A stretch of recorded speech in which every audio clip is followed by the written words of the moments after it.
And Army vet Tom Cotton. Good morning to you, Senator. Good morning. Morning, guys. I know that I understand how you senators are. You hate to get in the mud and talk about things that are happening that are supposed to be confidential, but is that pretty accurate what happened? Well, let's just say that Senator Schumer and I had a frank exchange of views about the scheduling of some of these confirmation votes. And ultimately, that's the main dispute here is the Democrats, in an unprecedented fashion, are delaying the votes on President Trump's cabinet members. On Friday, we should have voted on Mike Pompeo to be the director of the CIA. We all thought we had an agreement to have a vote that day. Senator Schumer said that he had only spoken for himself, not for his entire conference. I've had good dealings with Senator Schumer in the past on legislation.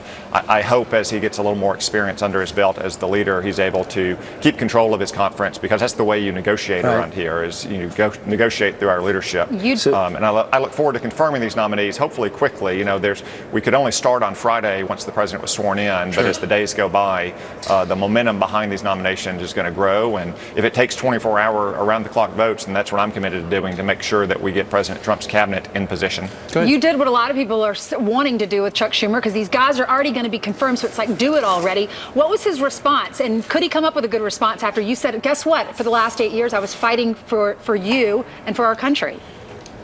Well, Senator Schumer, has some Democrats in his conference that were trying to delay the vote. He ultimately voted for Congressman Pompeo, who's now the director of the CIA, and I'm glad for that.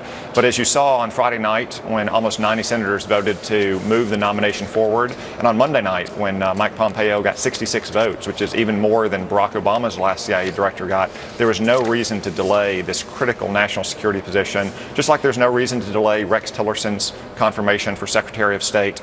We need to move forward with some of these very important national security positions for our government. Senator Sessions, Betsy DeVos, Ben Carson, they all should be green-lighting and get to work already. But having said that, Senator, you have a week and a half with Donald Trump. You have a Republican leadership meetings. You have a nonstop blizzard of executive orders coming down and legislation out there. How would you characterize what's happened over the last week as opposed to what's happened over the last 4 or 5 years?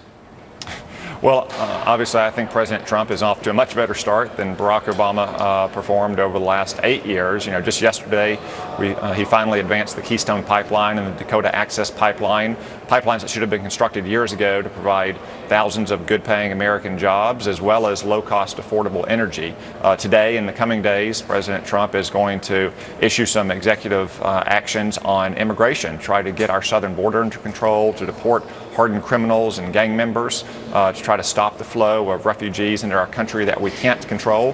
I look forward to working with President Trump and the administration in the weeks ahead on introducing legislation that's going to address some other issues about immigration, that our immigration levels are too high and we need to get control of them so wages can go up in this country and folks who are American citizens can get jobs. Sure. So there's a lot of activity, and I look forward to even more in the coming days and weeks ahead. All right. Senator Tom Cotton joining us from the Senate. If you see Chuck Schumer today, tell him we said hi. Yeah, I'll take that as a yes. I'll take that. All right. I don't think Senator, they're talking thank you. today. Yeah. Thank you so much, Senator. Bye, guys. I'm sure he's